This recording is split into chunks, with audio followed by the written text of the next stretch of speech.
केला बेचने वाली चुड़ैल। एक बार की बात है, जादूपुर नाम के एक गांव में करतब दिखाती एक औरत एक केला लेकर गांव में आती है। आइए आइए, खाइए खाइए रोना के ताजे ताजे केले। यह कहकर रोना हाथों में केले उछाल उछाल कर करतब दिखाने लगती है, जिसे देखकर आसपास के सारे बच्चे अपने अपने मम्मी पापा से उस औरत के पास जाने की जिद करने लगते हैं। चलिए ना पापा देखते हैं। रोहना एक पतली तार पर चलते हुए केले उछालकर करतब दिखाती है। आते जाते सभी लोग वहां रुककर उसका करतब देखते हैं। जैसे ही एक आदमी पास आकर उसे पैसे देने लग जाता है, तब वो कहती है, अरे नहीं नहीं साहब, मैं करतब तो बच्चों के मन को बहलाने के लिए करती हूँ। धंधा तो मेरा केले का है। पीछे देखो मेरी रिड्डी, जो भी मेरे केले खाएगा मेरी तरह चुस्त दुरुस्त और तंदुरुस्त हो जाएगा। पता चलता है क्या कि मेरी उम्र 55 की है। अरे पर ऐसे ठंड के मौसम में कोई केला क्यों खाएगा? ये ऐसे वैसे केले नहीं है साहब, ये शरीर में गर्मी देते हैं, ठंड को दूर भगाए जो भी रोहिणा के केले खाए। पापा, अगर मुझे केले नहीं मिले तो मैं घर नहीं जाऊंगी। तभी उसके पापा कहते हैं कि बेटा, केले ठंड में कभी गर्मी नहीं देते। ये सब कहने की बातें हैं, सामान बेचने का तरीका है इनका। पर पिंकी नहीं मानती। मैं केले खाऊंगी।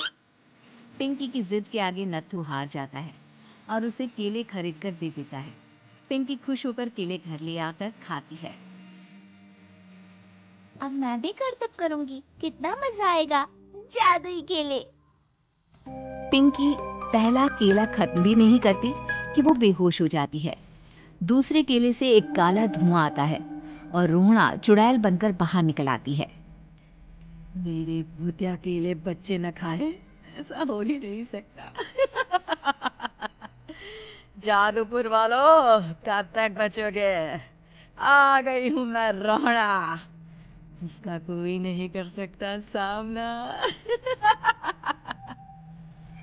रोहना पिंकी को गोद में उठाकर काले धुएं में कहीं गायब हो जाती है। शाम के वक्त नत्थू घर लौटता है और पिंकी को घर में ना पाकर उसकी माँ से कहता है, माँ, माँ पिंकी कहाँ है? अरे बेटा, उसे तो तू सुबह करतब दिखाने ले गया था ना, फिर कहाँ वापस आए तुम दोनों? मुझे लगा तू उसे अपने साथ मंडी ले गया होगा। हे भगवान, मेरी बच्ची कहाँ गई? मैं उसे घर ही तो छोड़कर गया था माँ। नत्थू गांव के घर कोने में अपनी बेटी को ढूंढता है, पर उसे वो कहीं नहीं मिलती। परेशान होकर आखिर रो रो कर नत्थू हिम्मत हार कर घर लौट आता है।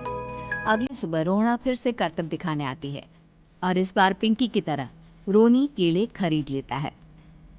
50 रुपए दिए थे पापा ने, सारे पैसों की मैंने केले खरीद लिए हैं। अब मैं भी आंटी की तरह ही कर्तव्यबाज बन जाऊंगा।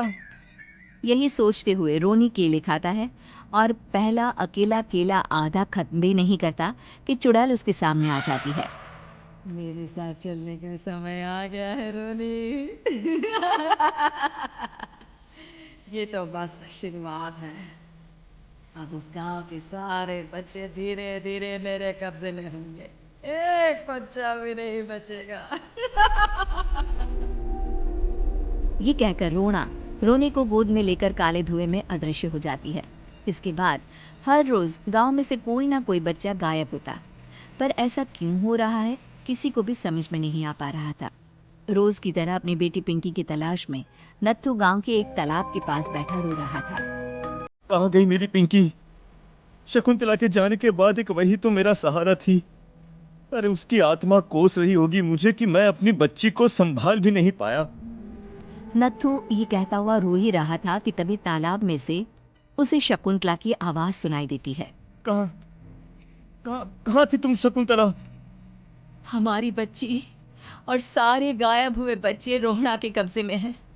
वो बच्चों को जो केले देती है उससे बच्चे बेहोश हो जाते हैं और उसके कब्जे में आ जाते हैं, और वो उन्हें ले जाकर काली दुनिया में ले जाती है। और वो ऐसा क्यों कर रही है? ये मैं नहीं जानती, पर उस दुनिया का रास्ता मैं आपको बता सकती हूँ। जहाँ ये नदी खत्म होती है वहाँ एक केले का पेड़ है, उसके नीचे एक दरवाज़ा है, वहीं से रास्ता जाता है उस दुनिया का। ये कहकर शकुंतला की आत्मा गायब हो जाती है। गांव के सभी लोग झुंड बनाकर उसी रास्ते से काली दुनिया में चले जाते हैं और वहां देखते हैं कि सारे बच्चे वहां काम कर रहे थे। पापा मुझे ले चलो यहाँ से। पापा पापा। सभी बच्चे अपने मम्मी पापा से लिपट जाते हैं। तो तुम लोग यहाँ तक आ गए? क्यों हमारे बच्चों को पकड़ लिया तूने? तुझे शिकार ही बनाना है तो ले, हम सब आ गए हैं, हमें खा ले। नहीं, मुझे बच्चे चाहिए, मेरे बच्चे के बदले तुम लोगों के बच्चे। क्या मतलब? मैं इसी गांव में रहने वाली एक औरत थी। केले की चोरी के इल्जाम में मेरे बेटे को गांव वालों ने इतना मारा कि वो मर गया। उसी दिन मैंने ठान लिया कि गांव वालों का भी वही हाल करूंगी। कुछ दिन बाद बेटे के चले जाने के दुख में मैं भी मर गई और मेरी भटकती आत्मा एक चुड़ैल बन गई। और फिर मैंने बदला लिया तुम सबके बच्चे छीनकर। बर्दाश्त नहीं कर पाए ना, सोचो मुझ पर क्या बीती होगी। हमें माफ कर दो रोना, पता नहीं ये किसकी गलती थी पर हम सभी माफी मांगते हैं। हमारी खुशियाँ लौटा दो, तुम भी तो एक माँ हो। गांव वालों की बात सुनकर रोहना का मन पिघल जाता है और वो बच्चों को छोड़ देती है। उसके बाद काली दुनिया बच्चों के लिए जादुई दुनिया बन जाती है। अब कोई भी कभी भी वहां आ जा सकता था।